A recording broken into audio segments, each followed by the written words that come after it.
Argentina ব্রাজিলের পতাকা নিয়ে কোনো ভয় আতঙ্ক বা বিরূপ মন্তব্য নেই, কিন্তু কালেমার পতাকা নিয়ে কেন এই বিরূপ মন্তব্য? তাদের এই অপরাধটাকে ঢাকার জন্য কালিমার পতাকাকে বলছে অপরাধ। তারা নিজেদের অন্যায় ঢাকার জন্য মুসলমানদের কালচারাল অ্যাক্টিভিটিসকে তারা বলছে অন্যায়। যদি আমাদের একটা পতাকা নামায় আমরা 100টা পতাকা লাগাবো, 100টা নামালে আমরা 1000টা লাগাবো। এক কিশোর এক শিশুকে ধর্ষণের পরে হত্যা করেছে। পরবর্তীতে যখন সেই শিশুকে পুরো এলাকার মানুষজন খোঁজাখুঁজি শুরু করে, ওই কিশোর ছেলেটিও গ্রামবাসীর সঙ্গে বিভিন্ন জায়গায় ওই শিশুকে খুঁজতে থাকে। গ্রামের সবাই যখন ওই শিশু মেয়েটিকে উদ্ধার করতে সক্ষম হয়, সেই উদ্ধারকারীদের মধ্যে একজন ছিল ধর্ষণের পরে হত্যাকারী ওই কিশোর ছেলেটিও। এই গল্পটা আপনাদেরকে শোনানোর একটা কারণ আছে। সারা জীবন আর্জেন্টিনা, ব্রাজিল বা অন্যান্য দেশের পতাকা ওড়ালেও কোনো আপত্তি নেই, কিন্তু বর্তমানে 2026 বিশ্বকাপের এই সময়টাতে একদল তরুণ বাংলাদেশের বিভিন্ন জায়গায় জায়গায় কালিমার পতাকা লাগিয়েছিল, যেটা নিয়ে বিভিন্ন মহলে বিভিন্ন রকমের আলোচনা হচ্ছে। সবাই বলতে যাচ্ছেন যারা এই পতাকা লাগিয়েছেন তারা কোনো না কোনোভাবে জঙ্গি বা উগ্রবাদী সংগঠনগুলোর সঙ্গে জড়িত। কিন্তু কালিমার পতাকা নিয়ে কেন এই বিরূপ মন্তব্য? যদি আমাদের একটা পতাকা নামায় আমরা 100টা পতাকা লাগাবো, 100টা নামালে আমরা 1000টা লাগাবো। কাউন্টার কালচারটা আসলে কখন হয়? যখন আপনি কোনো একটা দেশ, একটা সমাজ, একটা জাতি বা একটা গোষ্ঠীর উপরে একটা নির্দিষ্ট সংস্কৃতি দীর্ঘদিন ধরে অনৈতিকভাবে চাপিয়ে দিয়ে রাখবেন। যখন কেউ একটা সংস্কৃতি পালন করতে চায় না, তারপরও আপনি তাকে যখন একটা সংস্কৃতি পালন করতে বাধ্য করবেন, শেষ পর্যন্ত কিন্তু আপনি তার উপরে একটা সংস্কৃতি অনৈতিকভাবে চাপিয়ে দিয়ে রাখতে পারবেন না। এর একটা বিস্ফোরণ ঘটবে, এর একটা তীব্র প্রতিক্রিয়া ঘটবে একটা নির্দিষ্ট সময়ে যাওয়ার পরে। বর্তমান বাংলাদেশে এই পরিস্থিতি চলছে।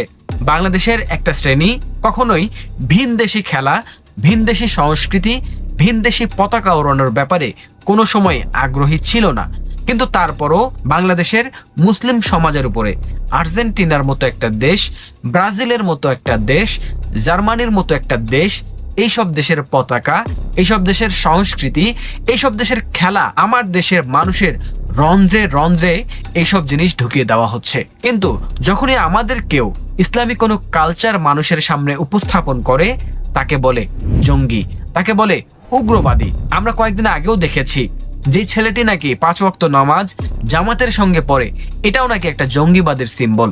এই বাংলাদেশে যখন একজন তরুণ ছেলে বেড়ে উঠেছে, সে যখন বারবার দেখেছে তাকে তার ধর্মের কথা বলার কারণে জঙ্গি আখ্যা দেওয়া হয়েছে, তাকে তার দ্বীনের কথা বলার জন্য উগ্রবাদী আখ্যা দেওয়া হয়েছে, তখন সে ভিতরে ভিতরে পুড়তে শুরু করেছিল, যার বিস্ফোরণ অবশ্যই ঘটবে।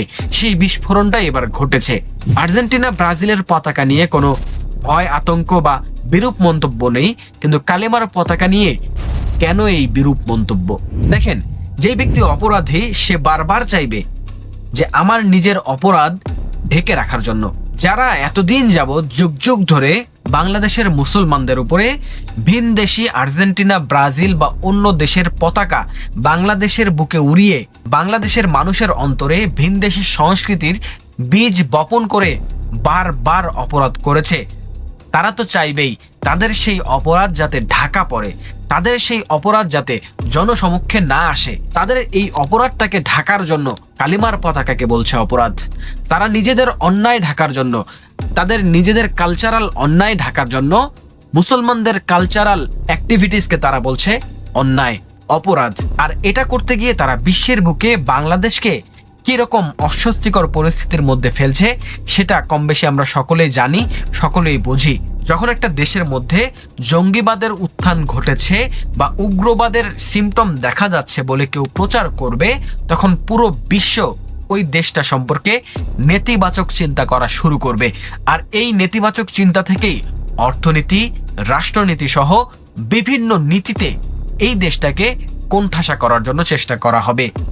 আর আমরা এটাও দেখেছি যে বিশ্বের বিভিন্ন দেশে আমেরিকার মতো বিভিন্ন পরাশক্তিরা এই সব উগ্রবাদী, জঙ্গিবাদী ইত্যাদি ট্যাগ লাগিয়ে বিশ্বের বিভিন্ন দেশকে ধূলিসাৎ করে দিয়েছে, ধ্বংস করে দিয়েছে। আমরা কি চাই আমাদের এই বাংলাদেশটাকে স্বপ্নের বাংলাদেশটাকে, যেই বাংলাদেশকে আমরা 24-এর পরে নতুনভাবে গড়ার চেষ্টা করছি, যেই বাংলাদেশকে আমরা নতুনভাবে সাজানোর চেষ্টা করছি, সেই বাংলাদেশকে কেউ আবার নতুন করে বিশ্বের বুকে জঙ্গিবাদী, উগ্রবাদী হিসেবে আখ্যা দিক, আমরা তো কেউই চাই না, কিন্তু হচ্ছে আসলে সেটাই। বাংলাদেশকে বিশ্বের বুকে উগ্রবাদী এবং জঙ্গিবাদী রাষ্ট্র হিসেবে প্রচারণায় প্রতিষ্ঠিত করার জন্য বিশ্বের বিভিন্ন শক্তি বর্তমানে সক্রিয় রয়েছে। এর মধ্যে সবচেয়ে সক্রিয় শক্তি হচ্ছে আওয়ামী লীগ এবং ভারত। পাশাপাশি আমাদের যেসব তরুণ ভাইয়েরা, আমাদের যেসব যুবক ভাইয়েরা কালিমার পতাকা লাগিয়ে আমরা আমাদের নিজেদের আবেগকে প্রকাশ করছি, আমাদেরও আবেগে কিছুটা নিয়ন্ত্রণ রাখা দরকার। আমাদের আবেগটাকেও বুঝে শুনে ব্যবহার করা দরকার। কেননা বাংলাদেশের বর্তমান যে পরিবেশ, যে পরিস্থিতি, এই পরিস্থিতিতে বিভিন্ন শক্তি বাংলাদেশকে বিশ্বের বুকে জঙ্গিবাদী, উগ্রবাদী রাষ্ট্র হিসেবে প্রচারণায় প্রতিষ্ঠিত করার জন্য সর্বদা তৎপর হয়ে রয়েছে। এমন অবস্থায় আমরা যদি এমন কোনো কাজ করে বসি যেই কাজটা শত্রুপক্ষের সেই কাজকে সহযোগিতা করে, তাহলে তো আমি আমার নিজের ক্ষতি করলাম, আমি আমার নিজের দেশের ক্ষতি করলাম, আমি আমার রাষ্ট্রের ক্ষতি করলাম। ইসলাম তো শিক্ষা দেয় হিকমার, ইসলাম তো শিক্ষা দেয় প্রজ্ঞার। আমার কাজ, আমার অ্যাক্টিভিটিস এমনভাবে, এমন প্রজ্ঞার সঙ্গে হওয়া দরকার যাতে সাপও মরে, লাঠিও না ভাঙে।